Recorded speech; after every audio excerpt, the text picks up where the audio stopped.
विष्णुम् शशिवर्णम् चतुर्भुजम् प्रसन्नवदनम् ध्यायेत् सर्वविघ्नोपशान्तये व्यासम् वसिष्ठनप्तारम् शक्तेः स्तोत्रमकल्मषम्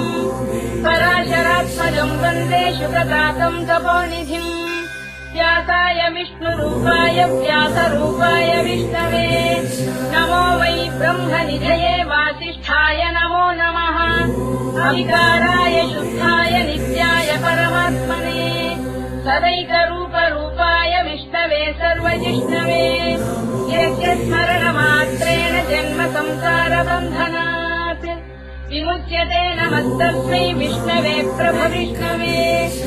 ॐ नमो विष्णवे प्रभविष्णवे श्रीवैशम्पायन उवाच श्रुत्वा धर्मानशेषेण पावनानि च सर्वशः युधिष्ठिरः शान्तनवम् पुनरेवाभ्यभाषत युधिष्ठिर उवाच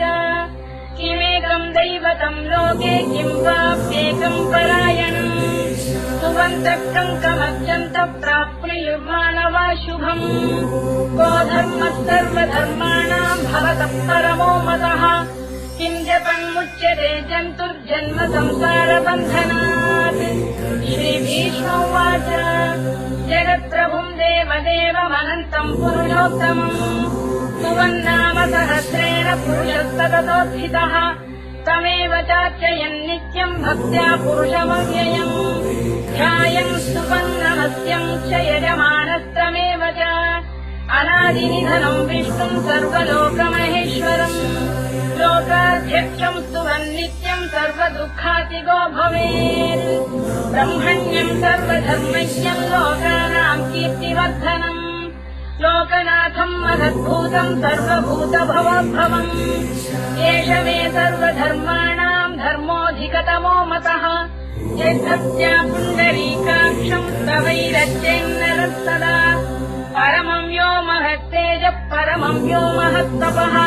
परमम् यो महद्ब्रह्म परमम् यः परायणम् पवित्राणाम् पवित्रम् यो मङ्गलानाम् च मङ्गलम् दैवतम् देवतानाम् च भूतानाम् यो व्ययक्तिरा यतः सर्वाणि भूतानि भवन्त्यादियुगागमे यस्मिंश्च प्रलयम् यान्ति पुनरेव युगक्षये तस्य लोकप्रधानस्य जगन्नाथस्य भूपते विष्णोर्नाम सहस्रम् मे शृणु पापभयापहम् यानि नामानि गौणानि विख्यातानि महात्मनः ऋषिभिः परिगीतानि तानि वक्ष्यामि भूतये ऋषिर्नाम्नाम् सहस्रस्य वेदव्यासो महामुनिः छन्दोऽनुष्टुप् तथा देवो भगवान् देवकीसुतः अमृताम् शुद्धवो बीजम् शक्तिर्देवकीनन्दनः कृतामाहृदयम् तस्य शान्त्यर्थे विनियुज्यते विष्णुम् जिष्णुम् महाविष्णुम् प्रभविष्णुम् महेश्वरम् अनेकरूपदैत्यान्तम् नमामि पुरुषोत्तमम् अस्य श्रीविष्णोर्दिव्यसहस्रनामस्तोत्रमहामन्त्रस्य श्रीवेदव्यासो भगवान् ऋषिः अनुष्टुप्छन्दः श्रीमहाविष्णुः परमात्मा श्रीमन्नारायणो देवता अमृताम् शुद्धवो भानुरिति बीजम् देवकीनन्दनश्रेष्ठेति शक्तिः उद्भवः क्षोभणो देव इति परमो मन्त्रः धर इत्यस्त्रम् तथाङ्गपाणिरक्षोभ्य इति नेत्रम् कृतामासामजः सामेति कवचम् आनन्दम् परब्रह्मेति योनिः ऋतुः सुदर्शनकाल इति दिग्बन्धः श्रीविश्वरूप इति ध्यानम् श्रीमहाविष्णुप्रीत्यर्थे सहस्रनाम जपे विनियोगः ध्यानम् श्रीयोगङ्गप्रदेशे शुचिमणिविलसत्सैकते मौक्तिकानाम् मालासुप्तासनस्फटिकमणिनिभैर्मौक्तिकैर्मण्डिताङ्गः शुभ्रैरभ्रैररभ्रैरुपरि विरचितैर्मुक्तपीयूषवर्षैः आनन्दीनः पुनीयादरिनलिन गदा शङ्खपाणिर्मुकुन्दः भूः पादौ यस्य नाभिर्विहरसुरनिलश्चन्द्रसूर्यौ च नेत्रे कर्णावाशा शिरोद्यौर्मुखमपि दहनो यस्य वात्तेयमब्धिः अन्तस्थं यस्य विश्वं सुरनरखगो भोगिगन्धर्वदैत्यैः चित्रं रम्यते तं त्रिभुवनवपुषं विष्णुमीशं नमामि। ॐ नमो भगवते वासुदेवाय। शान्ताकारं भुजगशयनं पद्मनाभं सुरेशं विश्वाधारं गगनसदृशं मेघवर्णं शुभाङ्गम् लक्ष्मीकान्तं कमलनयनं योगिधृध्यानगम्यम् वन्दे विष्णुं भवभयहरं सर्वलोकैकनाथम्। मेघश्यामं पीतकौशेयवासं श्रीवत्साङ्गं कौस्तुभोद्भासिताङ्गम् पुण्योपेतं पुण्डरीकायताक्षं विष्णुं वन्दे सर्वलोकैकनाथम्। नमः समस्तभूतानामादिभूताय भूभृते अनेकरूपरूपाय विष्णवे प्रभविष्णवे सशङ्खचक्रं सकिरीटकुण्डलं सपीतवस्त्रं सरसीरुवेक्षणं सहारवक्षस्थलशोभिकौस्तुभं नमामि विष्णुं शिरसा चतुर्भुजम्। छायायां पारिजातस्य हेम सिंहासनोपरि आसीनमम्बुदश्याममायताक्षमलङ्कृतम् चन्द्राननं चतुर्बाहुं श्रीवत्साङ्कितवक्षसम् रुक्मिणी सत्यभामाभ्यां सशिवं कृष्णमाश्रये।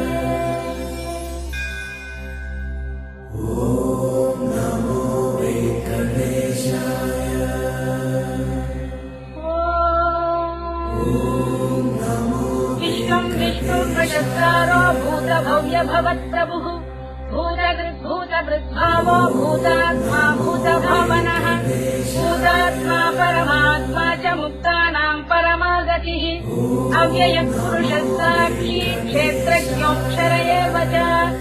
योगो योगविदां नेता प्रधानपुरुषेश्वरः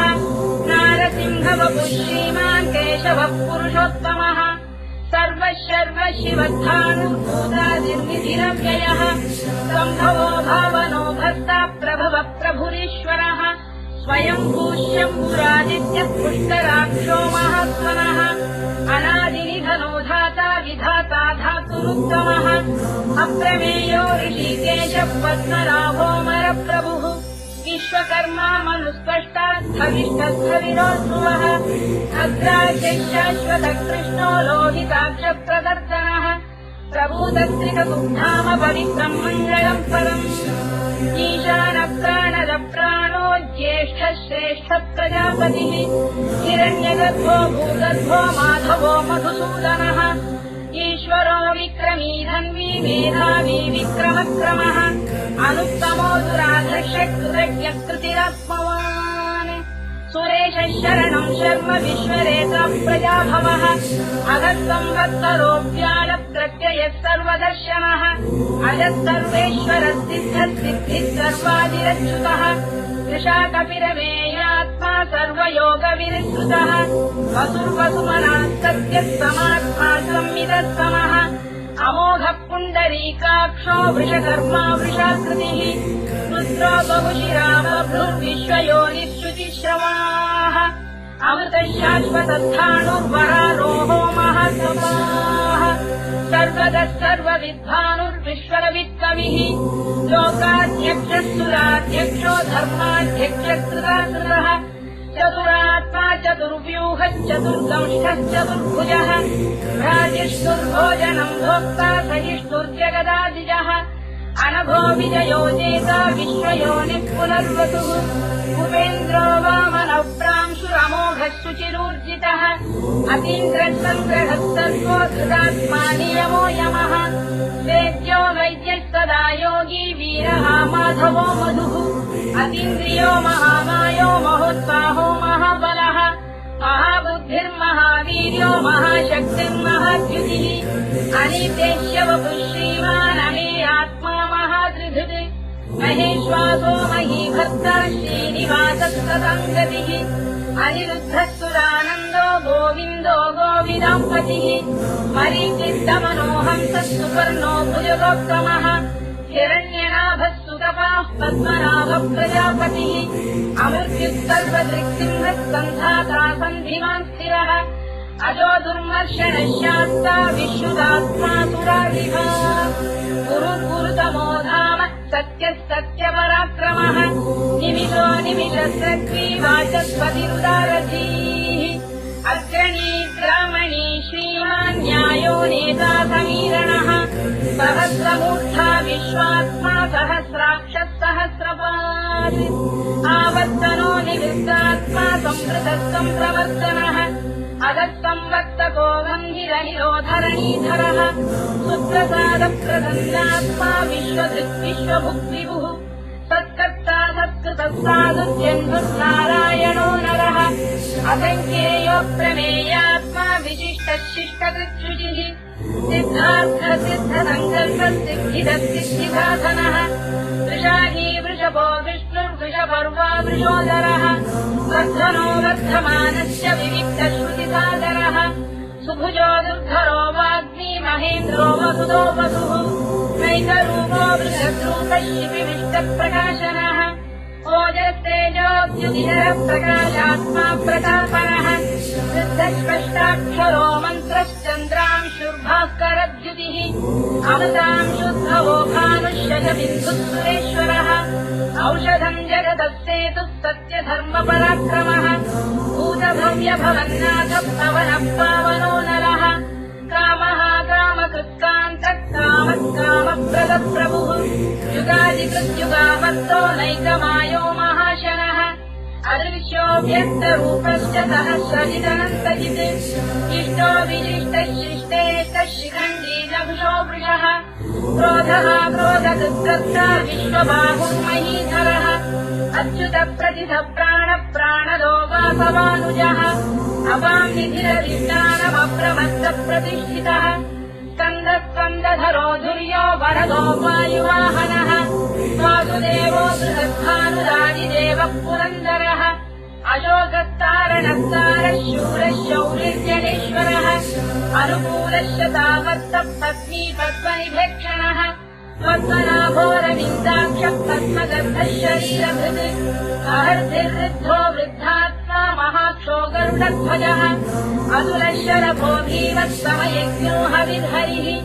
सर्वलक्षणलक्षण्यो लक्ष्मीवान् समितिञ्जयः विक्षरो रोहितो मार्गो हेतुर्दामोदरः महीधरो महाभागो वेगवानमिताशनः उद्भवः क्षोभणो देवः श्रीगर्भः परमेश्वरः कारणम् कारणम् कर्ता विकर्ता गहनो गुहः व्यवसायो व्यवस्थानः संस्थानस्थानदो ध्रुवः परद्धिः परमस्पष्टः तुष्टः पुष्टः शुभेक्षणः रामो विरामो विरदो मार्गो नेयो नयोनयः वीरः शक्तिमताम् श्रेष्ठो धर्मो धर्मविदुत्तमः वैकुण्ठः पुरुषः प्राणदः प्रणवक्रतुः हिरण्यगर्भः शत्रुघ्नो व्याप्तो वायुरघोक्षजः ऋतुसुदर्शनकारः परमेष्ठी परिग्रहः उग्रसंवत्सरो दक्षो विश्रामो विश्वदक्षिणः विस्तारस्थावरस्थाणुप्रमाणम् बीजमव्ययम् नब्धो महाकोशो महाभोगो महाधनः हरिर्विण्णस्थविष्ठो भूर्धर्मयूपो महामखः नक्षत्ररेभिर्नक्षत्री क्षमः क्षामः समीहनः यज्ञयुज्यो महेज्यश्च क्रतुः सत्रम् तदान्तरिः सर्वदर्शी विमुक्तात्मा सर्वज्ञोद्यानमुत्तमम् सुकृतः सुमुखः सूक्ष्मः सुघोषः सुखरः सुहृत् मनोहरोजितक्रोधो वीरबाहुर्विदारणः स्वापनः स्ववशो व्यापी नैतात्मानैककर्मकृत् वत्सरो वत्सलो वत्सीरग्नरघोधनेश्वरः धर्मकृद्धर्मी सरसक्षरमक्षरम् अविज्ञाता सहस्रांशुर्विधाता कृतलक्षणः तपस्तिरे विस्तप्तः सिंहो भूतमहेश्वरः आदिदेवो महादेवो देवेशो देवभृद्गुरुः उत्तरो गोपतिर्गोप्ता ज्ञानः सोमपोमृतभक्तोमः पुरुदिक्पुरुदत्तमः विनयो जयः सत्यसन्धो दाशार्हस्तात्मसम्पतिः जीवो विनयिता साक्षी मुकुन्दो मितविक्रमः अम्भोनिधिरनन्तात्मा महोदतिशयोऽन्तकः अजो महार्घस्वाभाव्योजिता मित्रप्रमोदनः आनन्दो नन्दनो नन्दः सत्यधर्मा त्रिविक्रमः महर्षिकपिलाचार्य कृतज्ञो मेदिनीपतिः कृतशास्त्रक्षो महाशृङ्गकृतान्तकृत् महावराहो गोविन्दः सुषेणः कनकाङ्कनी मुख्यो गभीरो गहनो गुप्तश्चक्रगदाधरः मेधास्वाङ्गोजितकृष्णो दृढः सङ्कर्षणोच्युतः वरुणो वारुणो वृक्षपुष्कराक्षो महामनाः भगवान् बलहानन्दी वनमाली हलायुधः आदित्यो ज्योतिरादित्यः सहिष्णुगतिसत्तमः धर्माखण्डपरशुद्धारुणोद्रविनप्रदः दिवस्कृत्सर्वदृत्यासो वाचस्पतिरयो निजः कृतामाधामदत्ताम निर्वाणम् भेषजम् भिषत् सन्न्यासवृक्षमशान्तो निष्ठाशान्तिपरायणम् शुभाङ्गशान्तिदश्रेष्टा कुमुदः कुवलेशयः गोहितो गोपदे गोप्ता वृषभाक्षो वृषप्रियः अनिवर्ती निवृत्तात्मा संक्षेप्ताक्षेमकृच्छिवः श्रीवत्सवक्षः श्रीवासः श्रीपतिः श्रीमताम्बरः श्रीरश्रीरः श्रीनिवासः श्रीनिधिः श्रीविभावनः श्रीधर श्रीकर श्रेयः श्रीमान् लोकत्रयाश्रयः स्वक्षस्वङ्गशतानन्दो नन्दिज्योतिर्गणेश्वरः विदितात्मा विधेयात्मा तत्कीर्तिच्छिन्न संशयः दीर्घः सर्वतश्चक्षुरनीशः शाश्वतस्थिरः भूषयो भूषणो भूतिर्विशोकः शोकनाशनः अर्चिष्मानर्चितः कुम्भो विशुद्धात्मा विशोधनः अनिरुद्धो प्रतिरथः प्रद्युम्नो विक्रमः कालनेमिहा वीरः शौरिः शूरजनेश्वरः त्रिलोकात्मा त्रिलोकेशः केशवक्केशिहा हरिः कामदेवः कामपालः कामी कान्तकृतागमः अनिर्देश्यवपुर्विष्णुर्वीरोऽनन्तो धनञ्जयः ब्रह्मण्यो ब्रह्मदुर्ब्रह्मा ब्रह्म ब्रह्मनिवर्धनः ब्रह्मविब्राह्मणो ब्रह्मी ब्रह्मज्ञो ब्राह्मणप्रियः महाक्रमो महाकर्मा महातेजामहोरगः महाकतुर्महायज्ञो महायज्ञो महाहविः स्तव्यस्तव प्रियस्तोत्रम् स्तुतिस्तोतारणप्रियः पूर्णः पूरयिता पुण्यः पुण्यकीर्तिरनामयः मनोजवस्तीर्थकरो वसुरेता वसुप्रदः वसुप्रदो वासुदेवो वसुवसुमनाहविः सज्जतिः सत्कृतिः सत्ता सद्भूतिः सत्परायणः शूरसेनो यदुश्रेष्ठः सन्निवासः सुयामुनः भूतावासो वासुदेवः सर्वासु निलयो नलः दर्पः दर्पदो धृतो दुर्धरोऽथापराजितः विश्वमूर्तिर्महामूर्तिर्दीप्तमूर्तिरमूर्तिमान् अनेकमूर्तिरव्यक्तः शतमूर्तिः शताननः एकोनैकत्ववक्तव्यम् यत्तत्पदमनुत्तमम् लोकबन्धुर्लोकनाथो माधवो भक्तवत्सलः सुवर्णवर्णो हेमाङ्गो वराङ्गश्चन्दनाङ्गदी वीरः वृषभशून्यो घृताशीरकरश्चरः अमानी मानदो मान्यो लोकस्वामी त्रिलोकधृत् सुमेधा मेधजो धन्यः सत्यमेधाधराधरः तेजो वृषोऽद्युतिधरः सर्वशस्त्रभृताम्बरः प्रग्रहो निग्रहो व्यग्रो नैकशृङ्गो गदाग्रजः चतुर्मूर्तिश्चतुर्बाहुश्चतुर्व्यूहश्चतुर्गतिः चतुरात्मा चतुर्भावश्चतुर्वेदविदेकपात् समावर्तो निवृत्तात्मा दुर्जयो दुरतिक्रमः दुर्लभो दुर्गमो दुर्गो दुरावासो दुरारिः शुभाङ्गो लोकसारङ्गस्तुतन्तु वर्धनः इन्द्रकर्मा महाकर्मा कृतकर्मा कृतागमः उद्भवः सुन्दरः सुन्दो रक्तनाभः सुलोचनः अर्थो वाजधनः शृङ्गी जयन्तः सर्वविद्यैः सुवर्णबिन्दुरक्षोभ्यः सर्ववागीश्वरेश्वरः महाह्रदो महाकर्तो महाभूतो महानिधिः कुमुदकुन्दरकुन्दः पर्जन्यः पावनो निरः अमृताशोऽमृतवपुः सर्वज्ञः सर्वतोमुखः सुलभः सुव्रतः सिद्धः शत्रुजिच्छत्रुतापनः यज्ञोधोदुम्बरोश्रतच्चाणूरान्ध्रैषूदनः सहस्राब्जित्सप्तजिह्वत्सप्तैधास्तवाहनः अमूर्तिरनघोचिन्त्यो भयगृद्भयनाशनः अनुगृहत्कृशस्थूलो गुणगृन्निर्गुणो महान् अजदस्वदृतस्वास्य प्राग्वंशो वंशवर्धनः भारभृत्कथितो योगी योगीशः सर्वकामदः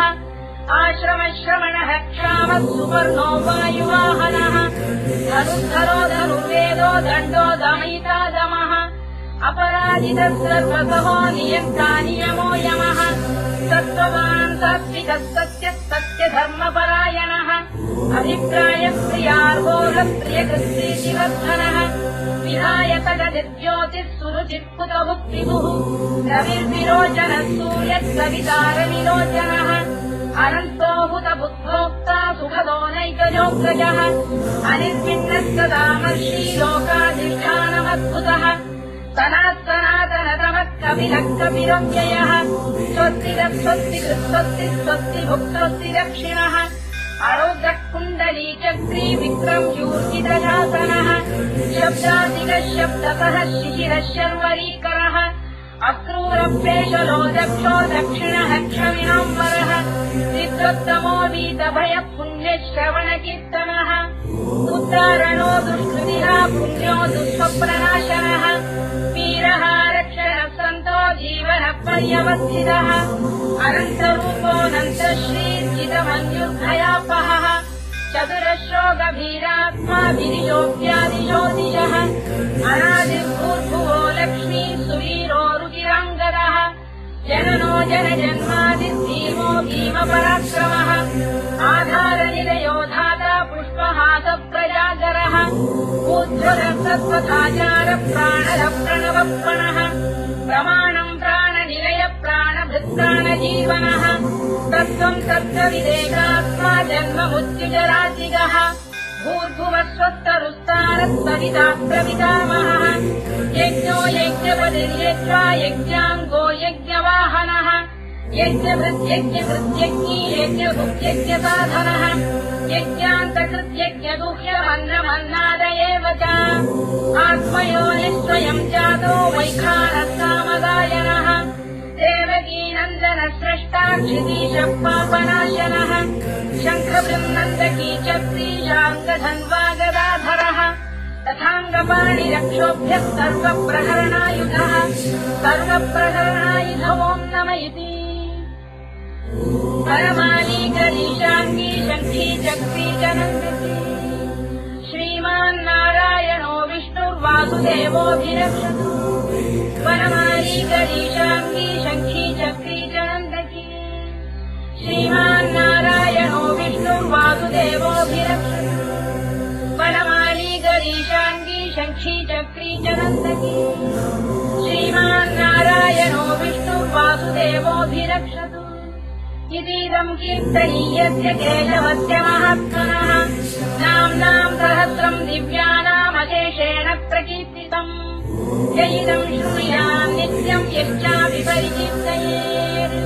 नाशुभम् प्राप्नुयात् किञ्चित् सोमुद्रेह च मानवः वेदान्तको ब्राह्मणस्यात् क्षत्रियो विजयी भवेत् वैश्यो धनसमृद्धस्यात् शूद्रः सुखमवाप्नुयात् धर्मार्थी प्राप्नुयात् धर्ममर्थार्थी च समाप्नुयात् कामानवाप्नुयात् कामी प्रजार्थी चाप्नुयात् प्रजाम् भक्तिमान् यस्तदोत्थाय शुचिस्तमानसः सहस्रम् वासुदेवस्य नाम्नामेतत्र कीर्तयेत् यशः प्राप्नोति विपुलम् याति प्राधान्यमेव च अजलाम् श्रियमाप्नोति श्रेयः प्राप्नोत्यनुत्तमम् अभयम् क्वचिदाप्नोति वीर्यम् तेजश्च विन्दति भवस्य रोगोऽच्युतिमान् फलभूतगुणान्वितः रोगात्तो मुच्यते रोगात् बद्धो मुच्येत बन्धनात् भयान्मुच्येत भीतस्तु मुच्येतापन्न आपदः दुर्गाण्यतितरस्याशु पुरुषः पुरुषोत्तमम् सुवन्नाम सहस्रेण नित्यम् भक्तिसमन्वितः वासुदेवाश्रयो मर्त्यो वासुदेवपरायणः सर्वपापविशुद्धात्मा याति ब्रह्मजनार्दनम् न वासुदेव भक्तानामशुभम् विद्यते क्वचित् जन्म मृत्युजरा व्याधि भयम् नैवोपजायते इमम् स्तवमधीयान श्रद्धा भक्तिसमन्वितः युज्येतात्मसुखशान्ति श्रीधृतिस्मृतिकीर्तिः न क्रोधो न जमात्तर्यम् न लोभो न शुभामतिः भवन्ति कृतपुण्यानाम् भक्तानाम् पुरुषोत्तमे यौस्तचन्द्रार्कनक्षत्राखम् दिशो भूमहोदधिः वासुदेवस्य वीर्येण विदधानि महात्मनः ससुरासुरगन्धर्वम् स यक्षोरगराक्षसम् जगत्वशे वर्ततेदम् कृष्णस्य सचराचरम् इन्द्रियाणि मनोबुद्धिस्तत्त्वम् तेजोबलम् धृतिः वासुदेवात्मकान्याहुः क्षेत्रम् क्षेत्रज्ञ एव च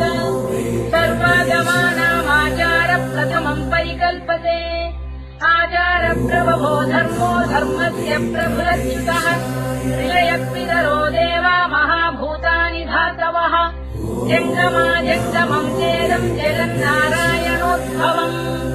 योगो ज्ञानम् तथा साङ्ख्यम् विद्या शिल्पादिकर्म च वेदाः शास्त्राणि विज्ञानमेतत् सर्वम् जनार्दनात्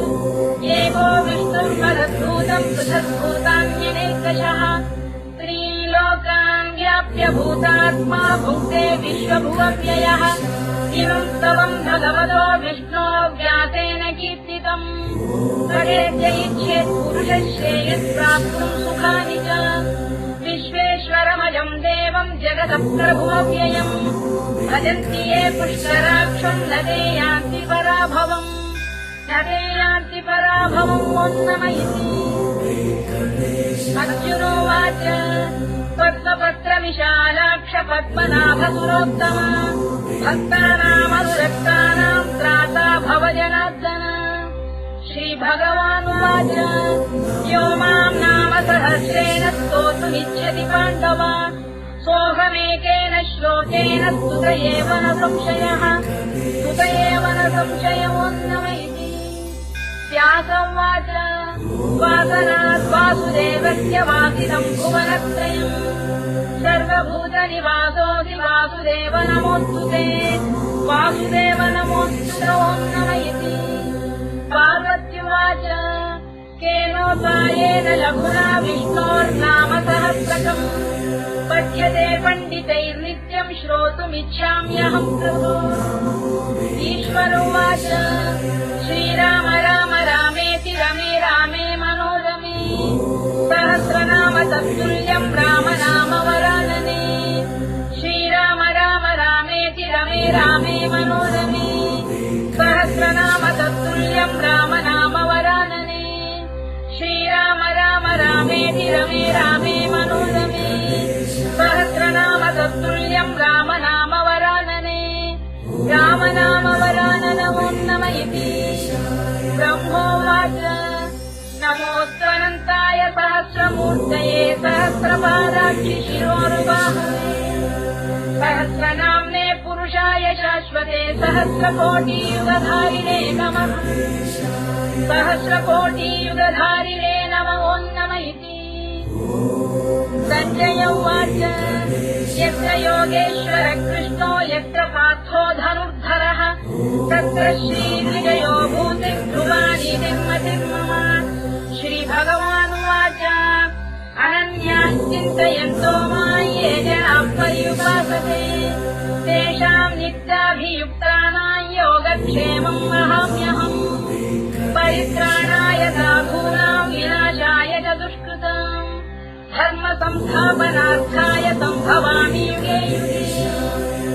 आर्ता विषण्णाः शिथिलाश्च भीता घोरेषु च व्याधिषु वर्तमानाः संकीर्त्य नारायण शब्दमात्रम् विमुक्तदुःखाः सुखिनो भवन्तु कायेन वाचा मनसेन्द्रियैर्वा बुद्ध्यात्मना वा प्रकृते स्वभावात् करोमि यद्यत् सकलम् परस्मै नारायण